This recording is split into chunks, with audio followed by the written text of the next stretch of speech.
स्थानीय विजु पट्टनायक स्नातक महाविद्यालय ओडिया भाषा प्रतिष्ठान भुवनेश्वर और विजु पट्टनायक स्नातक महाविद्यालय मिलित आनुकूल्य विश्व मातृभाषा दिवस उपलक्षे राज्यस्तरीय ओडिया भाषा संपन्न कार्यक्रम अनुष्ठित हो जाइछि। सर्वप्रथमे अतिथि को स्वागत करा जाई छात्र छात्री द्वारा स्वागत संगीत सह वंदे उत्कल जननी गान करा जाइतिला।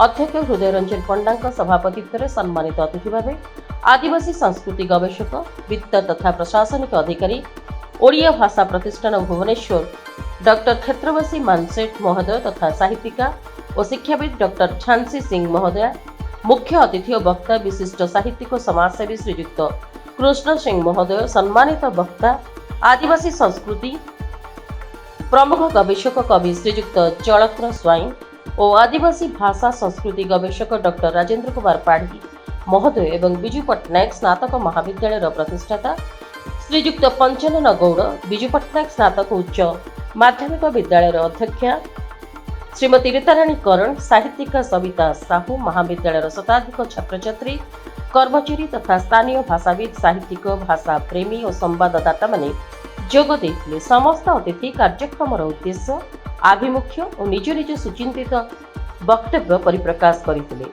ओडिया भाषार प्रचार प्रसार किपरि होई परिबो, विलुप्त प्राय आंचलिक भाषा लोकभाषा किपरि उज्जीवित होई परिबो और आगामी पीढ़ी पई किपरि भाषा संरक्षित होई परिबो से विषय रे डॉक्टर क्षेत्रवासी मानसेठ तांको उद्बोधन देवा सह बैठकर आभिमुख्य संपर्क रे निज वक्तव्य रखिथिले।